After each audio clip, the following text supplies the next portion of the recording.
नमस्कार दोस्तों, स्वागत है आप सभी का पीसीबी कंपोजिट ज्ञान यूट्यूब चैनल में। दोस्तों, आगामी बोर्ड एग्जाम 2023 फरवरी या मार्च में होने वाले हैं, तो आप लोग पेपर की तैयारी करने में जुट जाइए, क्योंकि इस बार पेपर कठिन आने वाले हैं।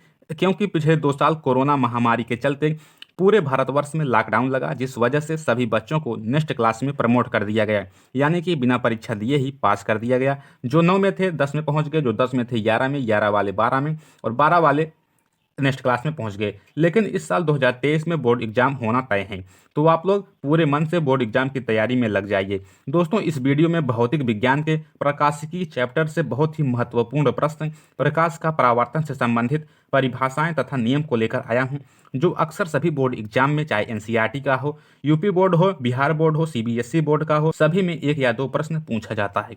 अगर आप लोग इस वीडियो को लास्ट तक देखते हैं तो आपका लगभग 7 से 10 नंबर पक्का हो जाएगा। तो चलिए वीडियो को स्टार्ट करते हैं। स्टार्ट करने से पहले आप लोगों से रिक्वेस्ट है, अगर चैनल पर वीडियो को पहली बार देख रहे हैं तो चैनल को सब्सक्राइब करके बगल में बने बेल आइकन को दबा दें, जिससे न्यू वीडियो की नोटिफिकेशन आप तक पहुंचती रहे। अब हम आपको बता देते हैं कि इस वीडियो में क्या क्या बताने वाला हूं। दोस्तों, इस वीडियो में प्रकाश किसे कहते हैं इसकी परिभाषा को बताऊंगा, प्रकाश का परावर्तन से संबंधित नियम को बताऊंगा और प्रकाश का परावर्तन किसे कहते हैं, आपतित किरण क्या है, परावर्तित किरण क्या है। दोस्तों, अक्सर बोर्ड एग्जाम में ये सभी एक एक नंबर में पूछे जाते हैं, या तो बहुविकल्पी में पूछे जाएंगे, लघु उत्तरी में पूछे जाएंगे, या तो दीर्घ उत्तरी में पूछे जाएंगे। दीर्घ उत्तरी में इन सभी को पूछा जाएगा दोस्तों, जो लगभग 7.5 नंबर का होता है। तो आप लोग प्लीज़ वीडियो के लास्ट तक बने रहें और वीडियो को लाइक कर दें। अब दोस्तों, और बताऊंगा कि अभिलंब क्या है, किसे कहते हैं, आपतन कोण क्या है, इसे किससे प्रदर्शित करते हैं, परावर्तन कोण क्या है और परावर्तन के नियम क्या हैं। तो दोस्तों, अब चलते हैं, हम आपको बताते हैं कि प्रकाश क्या है। दोस्तों, आप लोग ध्यान से समझिएगा, तभी आप लोगों के समझ में आएगा, और वीडियो को लास्ट तक जरूर देखें, क्योंकि यह भौतिक विज्ञान का बहुत ही महत्वपूर्ण चैप्टर है, जो सभी, चाहे आप लोग हाई स्कूल में हो या इंटर में हो, हर जगह पूछा जाता है। तो दोस्तों, प्रकाश किसे कहते हैं? प्रकाश एक प्रकार की ऊर्जा है। दोस्तों, आप लोग हमेशा याद रखें, प्रकाश एक प्रकार की ऊर्जा है जो हमारी आंखों को संवेदित करता है। प्रकाश स्रोत से निकलकर पहले वस्तु पर पड़ता है तथा इन वस्तुओं से लौटकर हमारी आंखों को संवेदित करके वस्तु की स्थिति का ज्ञान कराता है, यही प्रकाश है। दोस्तों, कहने का मतलब, प्रकाश एक प्रकार की ऊर्जा है जो हमारी आंखों को संवेदित करता है या ज्ञान कराता है। दोस्तों, प्रकाश ऐसा स्रोत है जो निकलकर सबसे पहले वस्तु पर टकराता है। जैसे मान लीजिए यहाँ पर एक कलम है। कलम को देखने के लिए दोस्तों हमारी आंखों से एक रोशनी आकर यहाँ पर टकरा रही है, फिर इसका प्रतिबिंब हमारी आंख के रेटिना पर बन रहा है, तभी हम इस वस्तु को देख पा रहे हैं। मतलब कि वस्तु, जिससे हमें वस्तु को दिखाई देते हैं, वही प्रकाश है। संवेदित करके वस्तु की स्थिति का ज्ञान कराता है, यही प्रकाश है। अब दोस्तों, हम आपको बताते हैं कि प्रकाश का परावर्तन क्या है। तो दोस्तों, आप लोग ध्यान से समझिएगा, प्रकाश का परावर्तन बहुत ही महत्वपूर्ण टॉपिक है। प्रकाश का परावर्तन, चाहे आप लोग इंटर में हो, हाई स्कूल में हो, हर जगह पूछा जाता है। लगभग बोर्ड एग्जाम में हर वर्ष पूछा जाता है कि प्रकाश का परावर्तन क्या है, इसके क्या नियम हैं। दोस्तों, प्रकाश का परावर्तन आप लोग ध्यान से समझिएगा। जब प्रकाश किसी पालिशदार व चिकने तल पर गिरता है, दोस्तों ध्यान से समझिएगा, जब प्रकाश किसी पालिशदार व चिकने तल पर गिरता है तो उसका अधिकांश भाग वापस लौट आता है। प्रकाश के चिकने तल से टकराकर वापस लौटने की इस प्रक्रिया को प्रकाश का परावर्तन कहते हैं। जब प्रकाश किसी पालिशदार, जैसे कि शीशा हो गया, उस पर गिरता है, जब प्रकाश किसी पालिशदार व चिकने तल पर गिरता है तो उसका अधिकांश भाग वापस लौट जाता है। जैसे दोस्तों, मान लीजिए कोई शीशा है, उस पर कोई किरण आ रही है, तो उसका अधिकांश भाग वापस लौट जाएगा।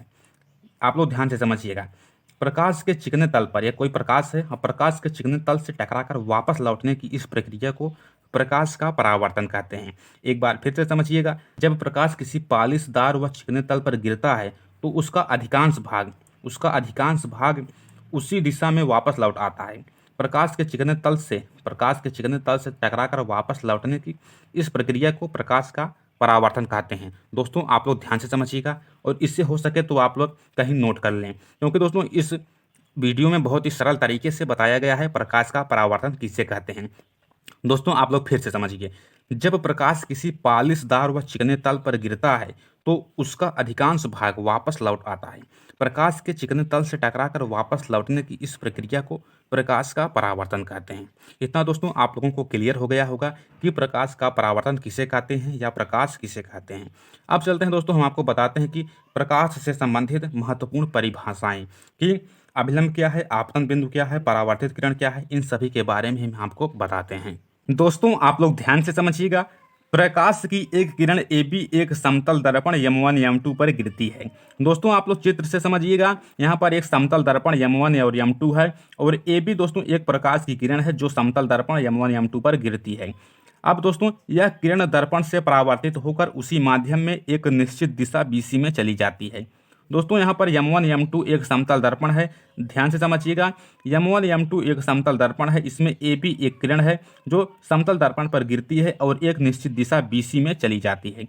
दर्पण पर गिरने वाली किरण AB को आपतित किरण, दोस्तों दर्पण पर गिरने वाली AB किरण को आपतित किरण कहते हैं तथा दर्पण से परावर्तित होकर दूसरी दिशा BC में जाने वाली किरण को परावर्तित किरण कहते हैं। आप लोग इसे हमेशा याद रखें। अब दोस्तों इसमें दिया गया है दर्पण पर गिरने वाली किरण AB को आपतित किरण तथा परावर्तन से प्राप्त किरण BC को परावर्तित किरण कहते हैं। दोस्तों इतना आप लोगों को क्लियर हो गया होगा कि आपतित किरण किसे कहते हैं और परावर्तित किरण किसे कहते हैं।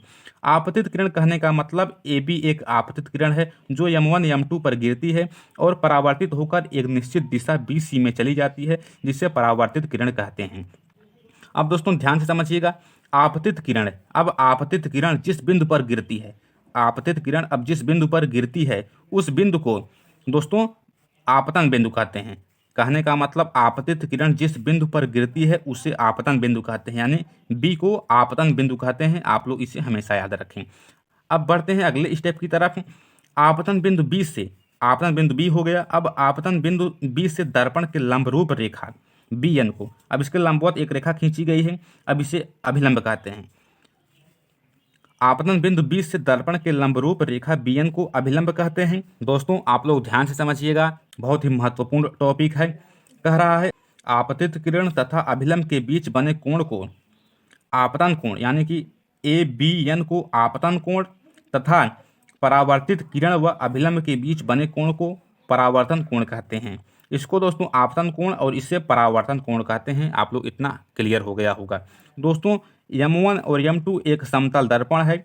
AB एक आपतित किरण है जो दर्पण से टकराकर उसी माध्यम में BC दिशा में चली जाती है, जिसे परावर्तित किरण कहते हैं। अब आपतन बिंदु दोस्तों इसे कहते हैं, आपतन बिंदु से अभिलंब BN, अब ABN से बने कोण को आपतन कोण और NBC से बने कोण को परावर्तन कोण कहते हैं। अब दोस्तों हम आपको बताते हैं कि परावर्तन के नियम क्या हैं। परावर्तन के नियम क्या हैं? दोस्तों परावर्तन का मुख्य दो नियम हैं। आपतित किरण आपतन बिंदु पर अभिलंब तथा परावर्तित किरण तीनों एक ही तल में होते हैं। कहने का मतलब आपतित किरण और परावर्तित किरण तथा अभिलंब तीनों एक ही तल में होते हैं, यानी कि कहाँ पर होते हैं? आपतन बिंदु पर होते हैं। यही पहला नियम है। पहला नियम दोस्तों ध्यान से समझिएगा, आपतित किरण और परावर्तित किरण तथा अभिलंब तीनों एक ही तल में होते हैं। इस तल को आपतन बिंदु कहते हैं। और दूसरा नियम है परावर्तन कोण R, परावर्तन कोण को दोस्तों R से व्यक्त करते हैं और आपतन कोण को I से। अब परावर्तन कोण R सदैव आपतन कोण I के बराबर होता है, यानी कि R बराबर I। परावर्तन कोण R सदैव आपतन कोण I के बराबर होता है। दोस्तों आप लोगों को इतना क्लियर हो गया होगा। वीडियो अगर पसंद आई हो तो वीडियो को लाइक कर दें, चैनल को सब्सक्राइब करके बगल में बने बेल आइकन को दबा दें, जिससे न्यू वीडियो की नोटिफिकेशन सबसे पहले आप तक पहुंचती रहे। मिलते हैं नेक्स्ट वीडियो में।